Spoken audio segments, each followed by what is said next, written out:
I Spy with My Little Eye. A backyard for kids and kids at heart.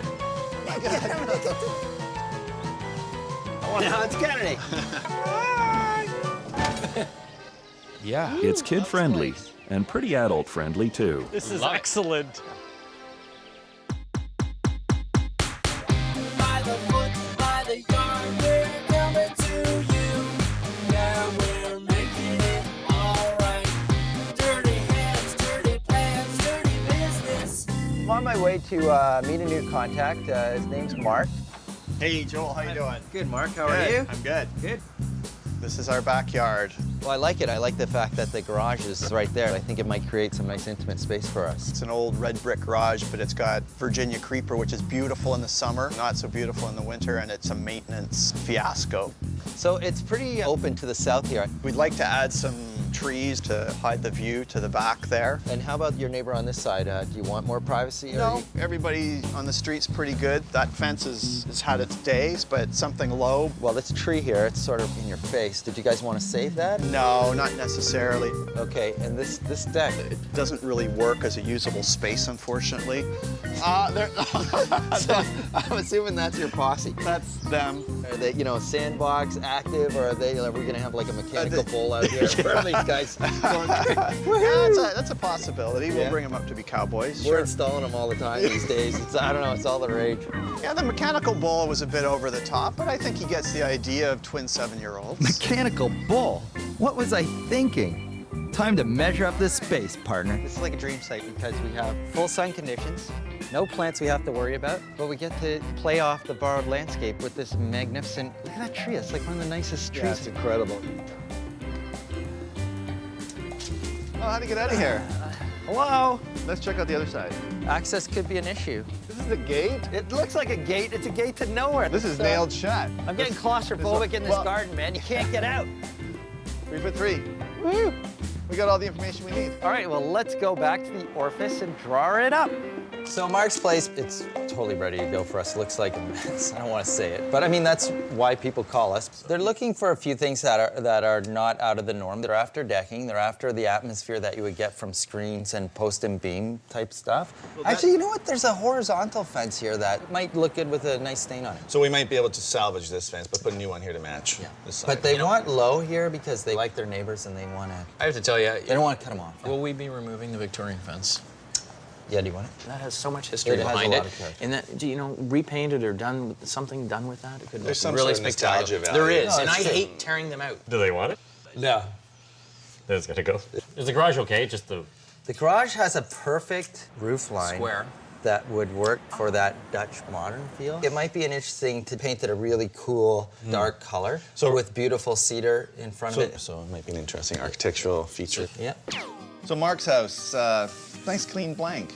Yeah, but it's tight here. We've got kids, so they need a place for them to run around. I'm assuming they want a little bit of a lawn area, perhaps. Fine if you keep sort of 30% of it. It's just that nice amount to just sort of calm a space down. It's kind of ratty over here, so we might want to look at doing some privacy, which will eat up this space. So I think we're looking at a deck, nice lawn area, kids play zone, and then some privacy to the south here. All right, looks like a lot of fun. Right on. Well, I'm gonna kick at the can. By putting the deck on an angle, I can get much more usable space while still allowing room for the lawn. Some trees to the south for privacy, and in the middle to define the spaces, and I'm done. So, Marc, this is what we came up with for you. The idea is that there's sort of 3 rooms going on. There's the functional deck, and then there's a little bit of a lawn court here. And then this is a great area for the kids to play. And I'm thinking, maybe just some like service berries.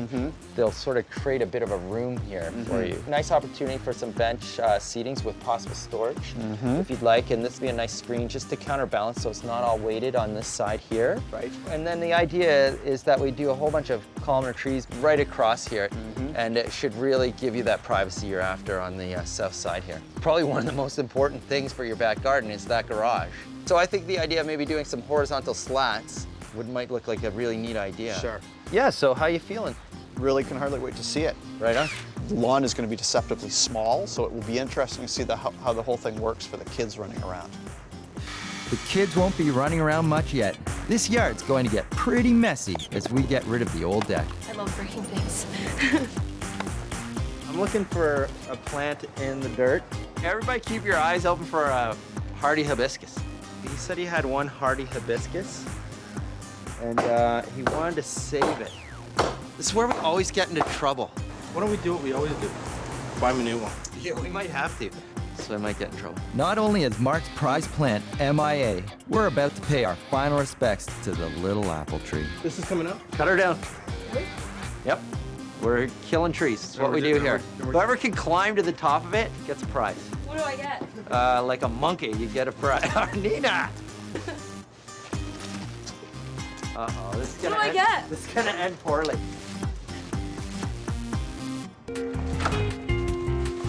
Phew!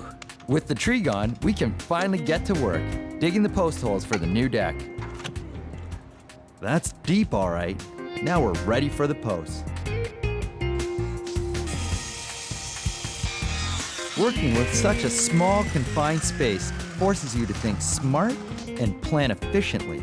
Having a client who's on the ball certainly helps. It doesn't really work as a usable space, unfortunately. A lot of people would come into this backyard and they'd look at the deck and think, hey, that's a big deck, a lot of square footage. But it wasn't functional and therefore created no distinct area to put a large table. So we've made our deck, expanded out with a nice area to put a large table and then some overflow spots from there. They're probably not all that different as far as square footage is concerned, it's just the layout. Soon it'll be green back here, but Marc's project is the rare case where his backyard's exposed to full sun. With the amount of plants going in, we need to think one step ahead in terms of upkeep. So Scott, you're helping us with our irrigation. I have a small backyard, full sun. So to be able to accommodate the sun and the shade and the different plant material, we put different areas and we cover them separately. That can come on a timer. It's all controlled automatically. This means like no work for my client, right? You can just set the timer. And Absolutely. they're ultimately better for the environment as opposed to someone out hand watering. Because of the fact it's going to come on in the middle of the night, because of the fact that it's going to put water exactly where it needs to go, and because of the fact that it's going to basically only come on for the length of time as necessary, this will definitely save you water. It's to the point now where we've switched our contract, and if people don't go ahead with irrigation, we can't guarantee the plants. Right. It's a huge benefit to the homeowner. That's great. Thanks very much, Scott. Right. Appreciate Thanks, your Joel. time. Excellent. Cheers. Marc's high-maintenance Virginia creepers finally getting the axe. Yeah, good job. Smooth as a baby's bum. The challenge now? Bring some green back into this garden with a solid planting plan. We are very much into our plants, and they trust us with it, and he's letting us run with it. The issues were privacy on this side, and then to add some plants in here to delineate the space. It would be nice to sort of have like a mid-size shrub to give it a bit of a wall feel. Serviceberry is always a good one. It's a native too. Very classy. And these guys here, columnar. The hornbeam is just a beautiful structural tree that's very hardy. Yep. I might take these 4 out and rebate the client. The garage is acting as privacy, so I feel like it is kind of wasting their money. And how nice is it when someone hands you money when you're done the job? Oh yeah, we didn't use all your money. Here. Never happens. Pretty rare. Saving bucks is always a great bonus, especially when the results are so spectacular. Ta-da! That's a functional deck that looks super freaking sharp. I'm so happy the client has decided to go with the screen detail on the back garage wall. Yeah, and now with the vines off and everything cleaned up, it's making a big difference already. It's up to you to make the best use of a pre-existing structure like a garage. We're cladding the front with cedar slatting to give it a Dutch modern vibe. First, we start with a fresh layer of plywood. Then we apply a couple of coats of all-weather paint. We'll finish clearing the vines on the sides once we've dealt with the front. Glad we've got our Top Gun Josh on the job. Film this. Where'd my drill go? Holy crap. Yep, my guys are consummate professionals. Got this nice bright cedar. It'll be raised off the back wall of 2 inches, so it'll give it that depth too, so it's gonna look awesome. But will our clients feel the same way? The client came out, saw the gaps in the boards. They don't really like such a big gap, so we gotta tear them all off, change the gap, put them all back up again. So much for keeping on schedule. The client came out and mentioned how these back brackets here were gonna be painted black. Same as the black backing here. If we have to paint it, it's gonna be a little tiny brush. So they're supposed to be black then. It would have helped to know this before the slats went up. While the client ponders, the crew works on screens for the new deck.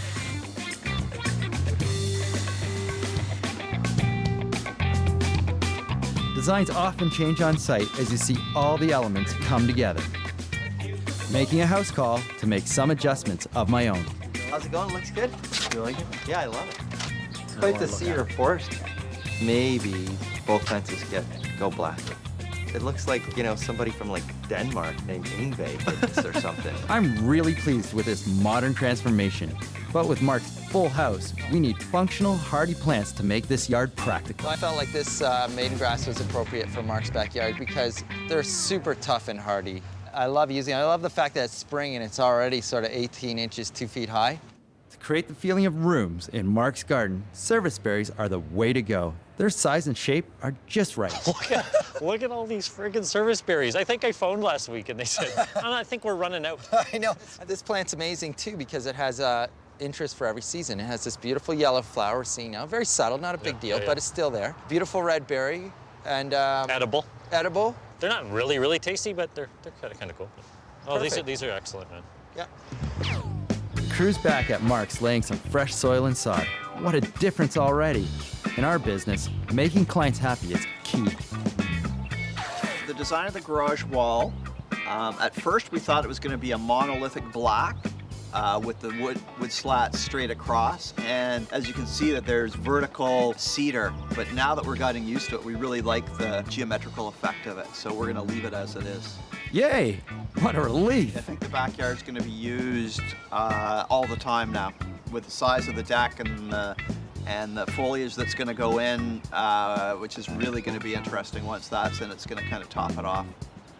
You're right, Marc, and we've got plenty of beautiful trees. Too bad our truck can't squeeze down the alley. And today, these trees don't want to play nice either. One wheel.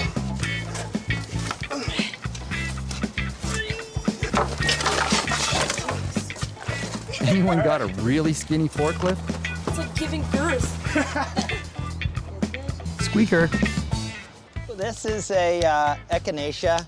And actually, these weren't any part of the original planting plan, but sometimes it's a nice thing for your client just to dot in a few extras. So the idea is that the flower will come up through the grasses and look really nice. It's important to strike balance with design. So at the back of the deck, I left room for a single Japanese maple next to the barbecue. It's a simple, beautiful focal point between the posts of the arbor. This place has 4 different types of grasses, and they all range in size, shape, and structure. So we have a carrot, which is a really nice low ornamental grass. And we have the maidens, which are polar opposite, super tall, like 6, 7 feet. The panicums in the middle, fills up beautifully. And then chasmathium, a beautiful grass, and it's just sort of around 2 to 3 feet high. Even before they're planted, you can see the green transform the garden. But we can't discount the power of well-picked and placed furnishings to bring any space to life. So Lisa, this is it? Joel, this is wicked. I love it that it's so angular. Well, that's the zinger, and it just needed something to make it a little more dynamic. Where we're standing is going to be the dining area, and then over here is a beautiful lounge area, and then it's divided with a bit of plant material for the kids area. Okay, it's super bright, especially today. You can't really put an umbrella over here with the arbor. No, but the post and beam, I think, does lend itself to a potential fabric or something. Covering, yeah. It's coming together really well, and those are kind of the parameters, so good luck. Okay, thank you. Yeah, thanks a lot. I'll keep you informed. Great. Usually, it's smooth sailing from this point, but this time, our sailboat has hit a rock. Or maybe a tree. This bad boy has to go behind that screen. We really are good at what we do, man. We're a professional outfit. We are. We just totally forgot about the tree in the corner. Just totally. The woodworking crew couldn't have known that a tree was going in the screen behind them. Somehow we have to find a way of getting this thing in, which kind of means lifting it up 5 feet, getting it to shrink to about 18 inches, 2 feet, and then over 6 feet and down. I have no idea how we're going to do that. So Marc's place is coming along really well. A little trouble getting, we built a screen and we had to put a huge crabapple tree. I shouldn't say we.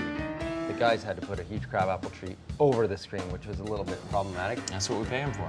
They worked it out. How'd they do that? God, sheer muscle power. They just kind of humped it over. Tough gig, man, especially with 300-pound root balls. Yeah, good crew. This yard's almost done, and I can't wait to see what Lisa has in store for the furnishings. So, for the arbor, take a feel. This is outdoor material. You use these for ambience to keep the sun out. You don't use it to really protect you from heavy rainfall. Cool, love it. There are some other things I want to show you. So here are table options. Right. If we take out 3 of the chairs and put in a bench, that'll make it a little more casual, easy for the kids to get up and over. They would love to have it toned down with the bench. For your built-in seating, Yes. I want to add some nice, bright, colorful cushions. Love it. And the lawn. It's nice for the parents, I thought, to have some seating there. Yeah, a really tight space, and you've done wonders with it. It's cool. Fantastic. I'm so happy Marc ponied up for an irrigation system. And his plants will be too. From a maintenance point of view, in the spring, basically we open it up, turn it on, adjust all the heads. In the fall, we close it down, blow it all out, make sure the pipes don't freeze for winter. That's really all the service you need. The rest of it's actually pretty much maintenance-free, and it's great. We're all done, everything's looking great, and we've got a remote control that we use for servicing here, and this is just a nice remote to be able to test the system out and check it out and adjust it. So we just got a couple of garden heads here that I can turn on, and we can show you it working. They pop up with pressure, and they spray, and they come on for the desired time, and then turn off, and we're off to the races. All right, guys, this is it. This is Marc's place. I love the angles. It's awesome. What a great use of a small location, man. We're really shooting for a lawn court for the kids to play and making a functional deck. They had a deck here that was not functional at all before, and I think we pulled it off. You know what I like about this deck, Joel, is this obscure angle. See the three-dimensional qualities of that? You walk right in, it's inviting. The design has opened the yard up, so it looks a lot bigger than it did before. I mean, before, there were similar things. There was a deck and there was a lawn, and now there's a deck and there's a lawn, but amazing the difference. The other thing we like is how much usable space there is on the deck, that we're actually using the deck now, whereas before, we'd never really even think to go out and even have a coffee on the deck, and now we're out here all the time. So you know what's also beautiful in here, Joel, is the way the focal point looks down through the neighboring gardens, because that really is borrowing the view down the sides. Well, I think this garden is about focals. Like, there's the focal this way, and I love how the Japanese maples framed and focaled with the timbers, and same with the garage wall. Now that's how you take care of a garage. Yeah. You know That what I is love? excellent. It looks expensive, I think, but it's really not a pricey item.